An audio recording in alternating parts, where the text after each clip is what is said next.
ओम शांति। ओम शांति। ओम शांति। ओम शांति। ओम शांति। ओम शांति। आज 6 मई 2025 प्रातः मुरली बाप दादा मधुबन। कहाँ बैठे हैं? मधुबन में बाप दादा के सम्मुख। आज मीठी मधुर मुरली में बाबा ने कहा कि तुम बच्चों का कार्य है बाप का शो करना, क्योंकि तुमने बाप को पहचाना है। बाप ने आकर तुम्हें अपना परिचय दिया, तो अब तुम्हारा कर्तव्य है सबको बाप का पैगाम देना, शो करना। कहावत भी है ना, सन शोज फादर। तो बाबा कहते हैं कि हर एक को ये पैगाम दे दो कि अब घर जाना है। घर जाना है तो कैसा बनकर जाना है? आत्मा जैसे आई थी वैसे ही उसे जाना है। ऊपर से आत्मा पावन आई थी, तो पावन बन कर के ही घर वापस जाना है। इसीलिए हर आत्मा को बाप का पैगाम देना है। सुनते हैं आज के डायरेक्ट ईश्वरीय महावाक्य। ओम शांति। बाबा कहते, मीठे बच्चे, याद में रहने की मेहनत करो तो पावन बनते जाएंगे। अभी बाप तुम्हें पढ़ा रहे हैं, फिर साथ में ले जाएंगे। याद में रहने की मेहनत करो तो पावन बनते जाएंगे।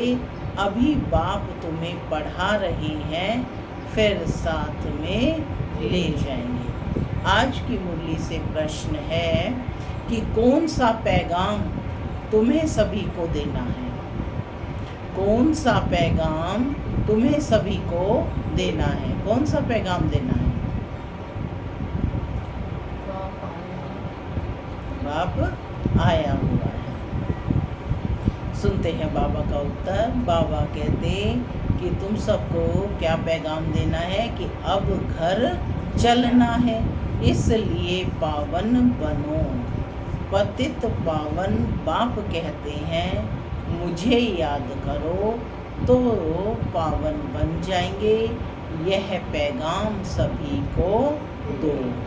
बाप ने अपना परिचय तुम बच्चों को दिया है।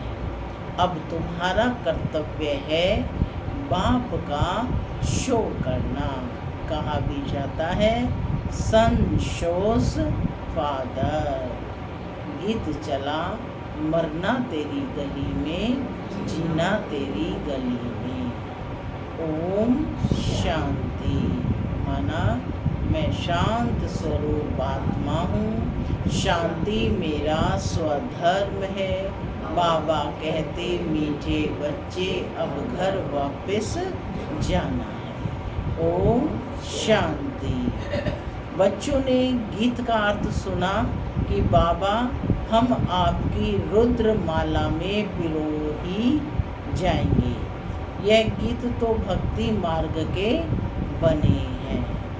जो भी दुनिया में सामग्री है, जप तप पूजा पाठ, ये सब है भक्ति मार्ग। भक्ति रावण राज्य और ज्ञान राम राज्य। ज्ञान को कहा जाता है नॉलेज, पढ़ाई। भक्ति को पढ़ाई नहीं कहा जाता। उसमें कोई उद्देश्य नहीं है, माने एम ऑब्जेक्ट नहीं है कि हम क्या बनेंगे।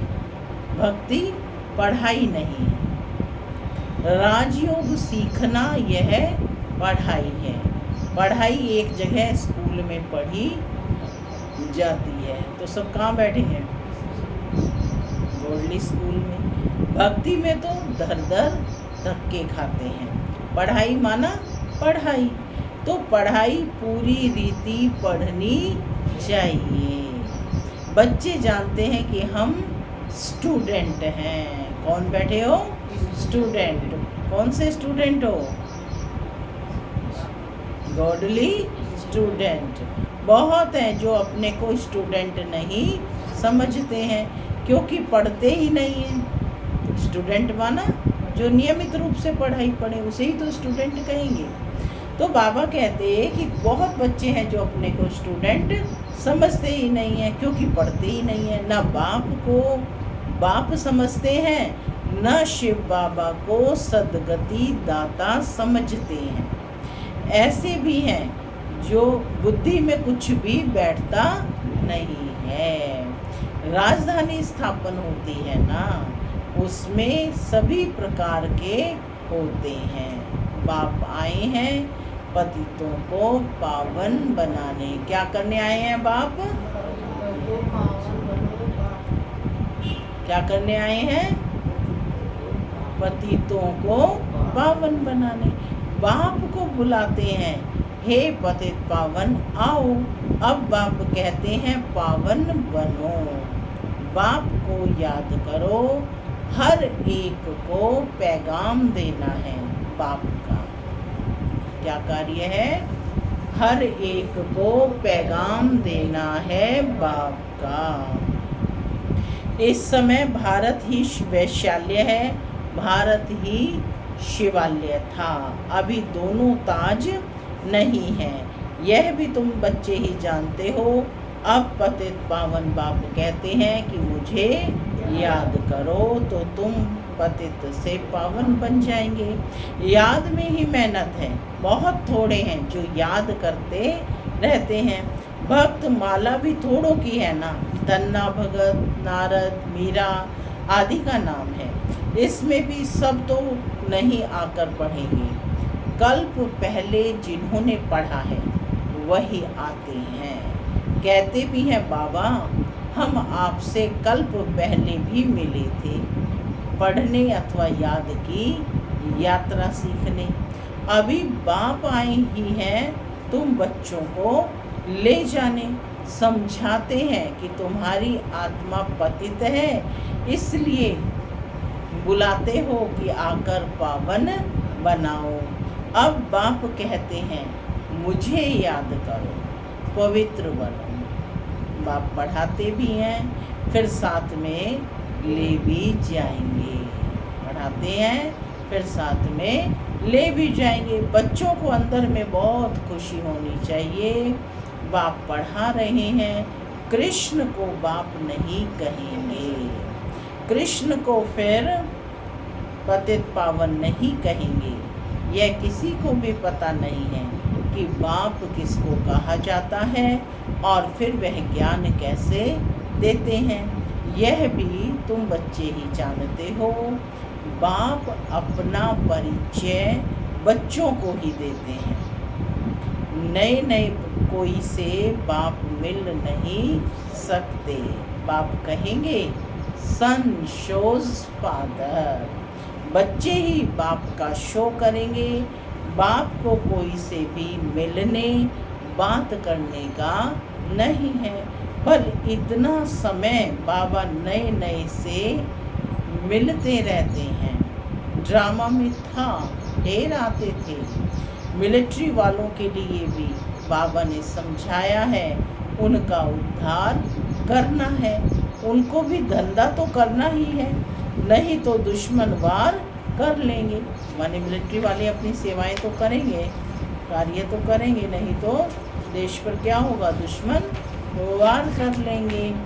सिर्फ बाप को याद करना, माने धंधा धोरी करते सिर्फ बाप को याद करना है। गीता में है जो युद्ध के मैदान में शरीर छोड़ेंगे वह स्वर्ग में जाएंगे।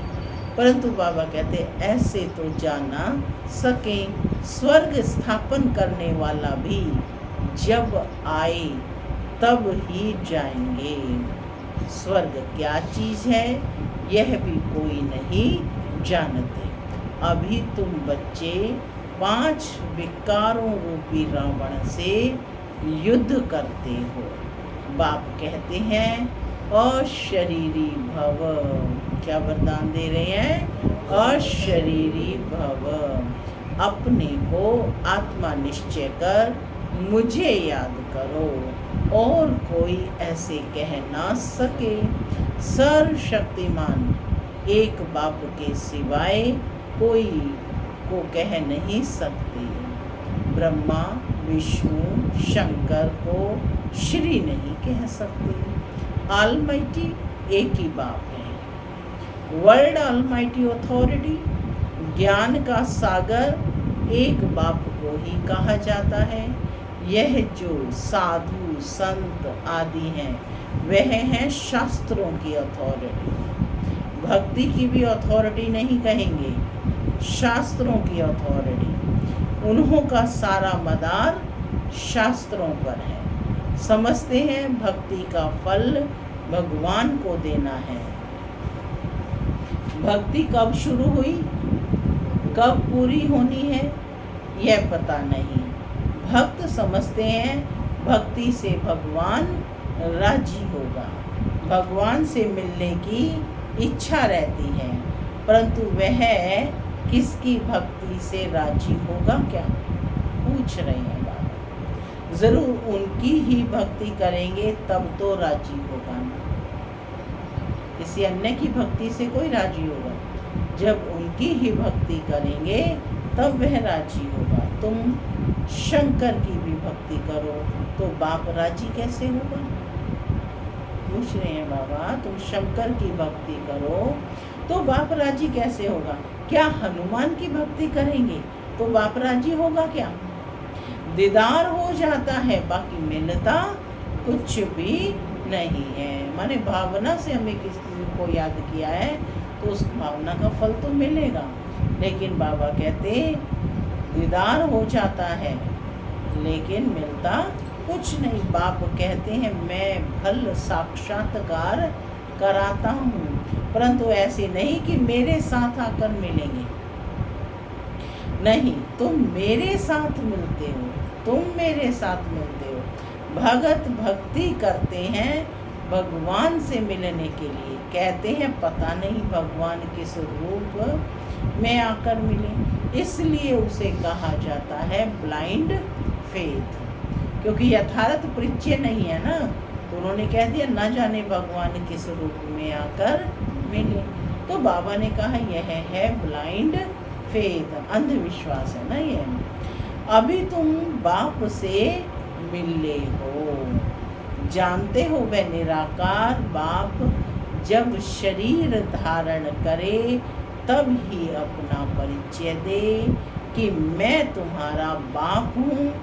5000 वर्ष पहले भी तुमको राज्य भाग्य दिया था, फिर तुमको 84 जन्म लेने पड़े। यह सृष्टि चक्र फिरता रहता है। द्वापर के बाद ही दूसरे धर्म आते हैं, अपना अपना धर्म आकर स्थापन करते हैं। इसमें कोई बड़ाई की बात नहीं है। माने जब जिसका पार्ट है वो एक्यूरेट समय पर आकर अपना कार्य करते हैं। तो बाबा कहते हैं इसमें कोई बड़ाई की बात नहीं है। बड़ाई किसकी भी नहीं है। ब्रह्मा की बड़ाई तब है जब बाप आकर प्रवेश करते हैं, नहीं तो यह धंधा करता था। इसको भी थोड़े ही पता था कि मेरे में भगवान आएंगे। ब्रह्मा को भी क्या मालूम था कि उनके अंदर भगवान आएंगे। बाप ने प्रवेश कर समझाया कि कैसे मैंने इनमें प्रवेश किया है, कैसे इनको दिखाया।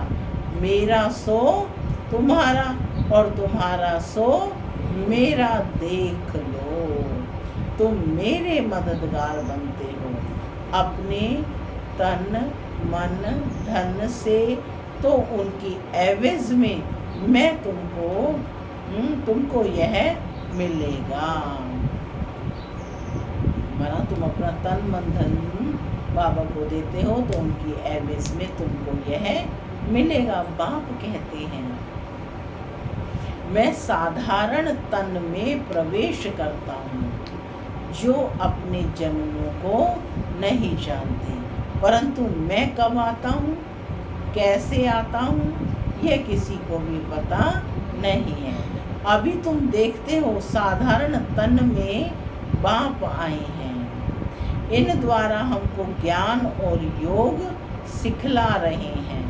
ज्ञान तो बहुत सहज है, नरक का फाटक बंद हो, स्वर्ग का फाटक कैसे खुलता है, यह भी तुम बच्चे जानते हो। द्वापर में रावण राज्य शुरू होता है, अर्थात नरक का द्वार खुलता है।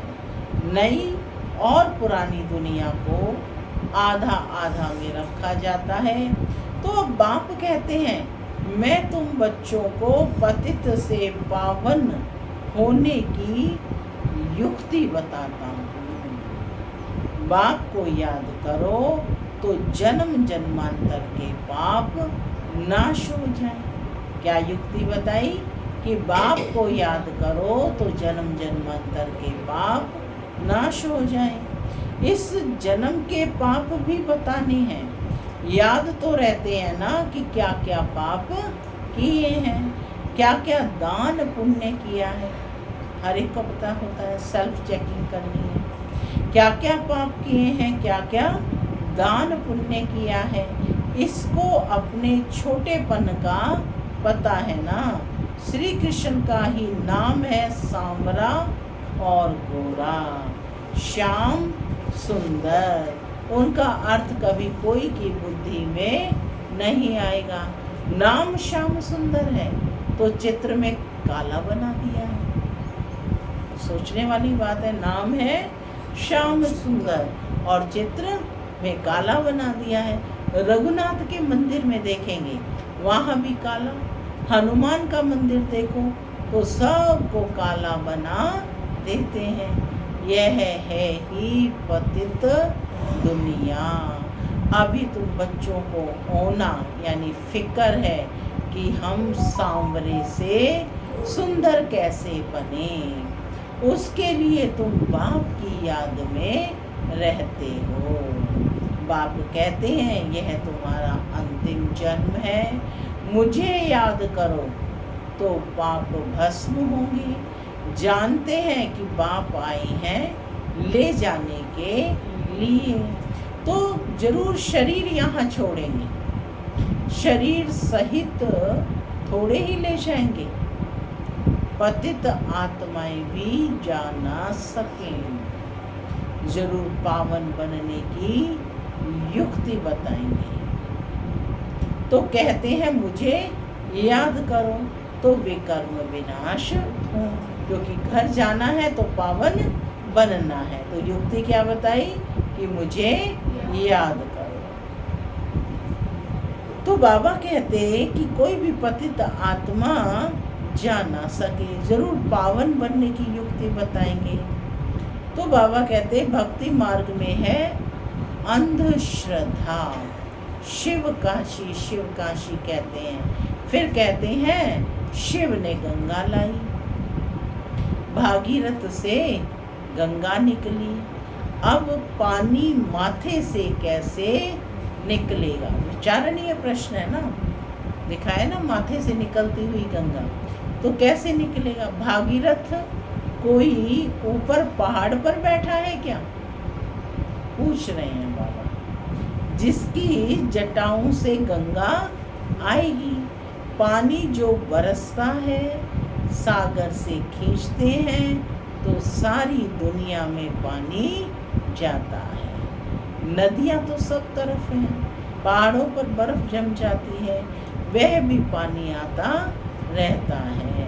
पहाड़ों के अंदर गुफाओं में जो पानी रहता है वह फिर कुओं में आता रहता है।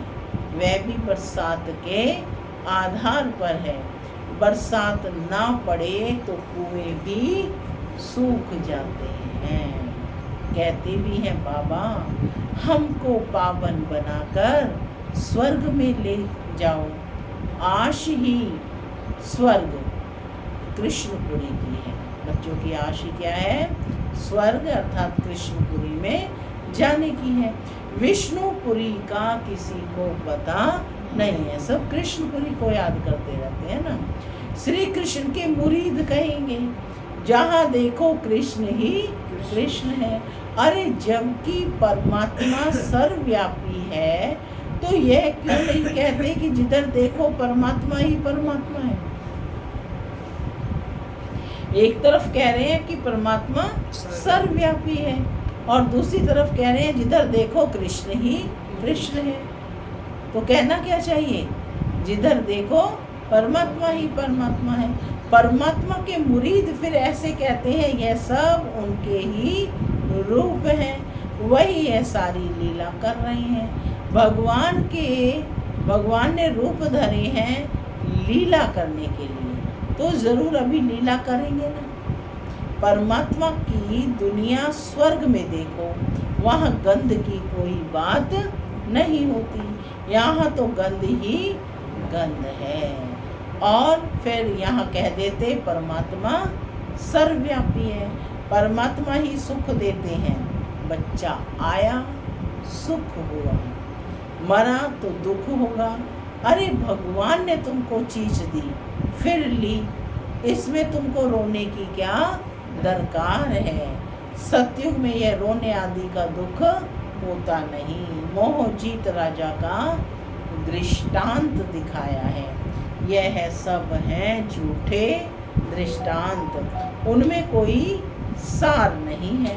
सतयुग में ऋषि मुनि होते नहीं, और यहाँ भी ऐसी बात हो नहीं सकती। ऐसा कोई मोहजीत राजा हो नहीं सकता। आज के समय में कोई मोहजीत राजा हो सकता है? भगवान वाच यादव कौरव पांडव क्या करत भाई? पूछ रहे हैं। तुम्हारा बाप से योग है। बाप कहते हैं मैं तुम बच्चों द्वारा भारत को स्वर्ग बनाता हूँ। अब जो पवित्र बनते हैं वह पवित्र दुनिया के मालिक बनेंगे। कोई भी मिले उनको यह बोलो कि भगवान कहते हैं मामेकम याद करो, मेरे से प्रीत लगाओ और कोई को याद ना करो। यह है अव्यभिचारी याद। अव्यभिचारी याद माना एक की याद। यहाँ कोई जल आदि नहीं चढ़ाना है। भक्ति मार्ग में ये धंधा आदि करते हैं, याद करते थे ना। गुरु लोग भी कहते हैं मुझे याद करो, अपने पति को याद नहीं करो। तुम बच्चों को कितनी बातें समझाते हैं। मूल बात है कि सभी को पैगाम दो। बाबा कहते हैं मामेकम याद करो। बाबा माना ही भगवान। भगवान तो निराकार है। कैसा है भगवान? निराकार। श्री कृष्ण को सब भगवान नहीं कहेंगे। कृष्ण तो बच्चा है। शिव बाबा ने इसमें ना होता तो तुम होते क्या? बाबा पूछ रहे हैं शिव बाबा इसमें ना होता तो तुम होते क्या? अर्थात तुम बाबा के बच्चे बन सकते थे? नहीं ना। शिव बाबा ने इनके द्वारा तुमको एडॉप्ट किया है, अपना बनाया है। यह माता भी है पिता भी है। माता तो साकार में चाहिए ना, वह तो है ही पिता। तो ऐसी ऐसी बातें अच्छी रीति धारण करो। माने जब ब्रह्मा के मुख से हम बच्चों को अपना बनाया तो कौन बनी? माता बनी ना, एडॉप्ट किया। तो कहते हैं कि माता तो साकार में चाहिए ना, तो ब्रह्मा कौन हो गई? माँ हो गई ना। तुम बच्चों को कभी भी किसी भी बात में मूंझना नहीं है, पढ़ाई को कभी नहीं छोड़ना है। क्या कहा बाबा ने? पढ़ाई को कभी नहीं छोड़ना है। कई बच्चे संग दोष में आकर रूठकर अपनी पाठशाला खोल देते हैं। अगर आपस में लड़ झगड़ कर जाएं, अपनी पाठशाला खोली तो मूर्खपना है। रूठते हैं तो पाठशाला खोलने के ही लायक नहीं है। वह देह अभिमान तुम्हारा चलेगा ही नहीं, क्योंकि बुद्धि में तो दुश्मनी है, तो वह याद आएगी। कुछ भी किसको समझा नहीं सकेंगे। ऐसे भी होता है जिसको ज्ञान देते हैं वह तीखे चले जाते हैं, खुद गिर पड़ते हैं, खुद भी समझते हैं कि मेरे से उनकी अवस्था अच्छी है। पढ़ने वाला राजा बन जाए और पढ़ाने वाला दास दासी बन जाते हैं। ऐसे ऐसे भी हैं। पुरुषार्थ कर बाप के गले का हार बनना है। बाबा जीते जी मैं आपका बना हूँ, बाप की याद से ही बेड़ा पार होना है। अच्छा मीठे मीठे सिक्की लदे बच्चों प्रति माता पिता याद प्यार और गुड मॉर्निंग। रूहानी बाप की रूहानी बच्चों को नमस्ते। हम रूहानी बच्चों की रूहानी माता पिता बाप दादा को प्यार गुड मॉर्निंग और नमस्ते नमस्ते। सदा रहो हंसते बनो। धारणा के लिए मुख्य सार। पहला, किसी भी बात में मूंझना नहीं है। आपस में रूठकर पढ़ाई नहीं छोड़नी है। दुश्मनी बनाना भी देह अभिमान है। संग दोष से अपनी बहुत बहुत संभाल करनी है। पावन बनना है। अपनी चलन से बाप का शो करना है। दूसरा पॉइंट है, प्रीत बुद्धि बन एक बाप की अव्यभिचारी याद में रहना है। तन मन धन से बाप के कार्य में मददगार बनना है। आज का वरदान है, न्यारे और प्यारे बनने का राज जानकर राजी रहने वाली राजयुक्त भव। न्यारे और प्यारे बनने का राज जानकर राजी रहने वाले राजयुक्त भव। जो बच्चे प्रवृत्ति में रहते न्यारे और प्यारे बनने का राज जानते हैं, वह सदा स्वयं से राजी रहते हैं, प्रवृत्ति को भी राजी रखते हैं। साथ साथ सच्ची दिल होने के कारण साहिब भी सदैव उन पर राजी रहता है। ऐसे राजी रहने वाले राजयुक्त बच्चों को अपने प्रति व अन्य किसी के प्रति किसी को काजी बनाने की ज़रूरत नहीं रहती है, क्योंकि वह अपना फैसला अपने आप कर लेते हैं। इसलिए उन्हें किसी को काजी, किसी को वकील या जज बनाने की ज़रूरत नहीं है। स्लोगन है, सेवा से जो दुआएं मिलती हैं वह दुआएं ही तंदुरुस्ती का आधार है। सेवा से जो दुआएं मिलती हैं वह दुआएं ही तंदुरुस्ती का आधार है। अव्यक्त इशारे। रूहानी रॉयल्टी और प्योरिटी की पर्सनैलिटी धारण करो।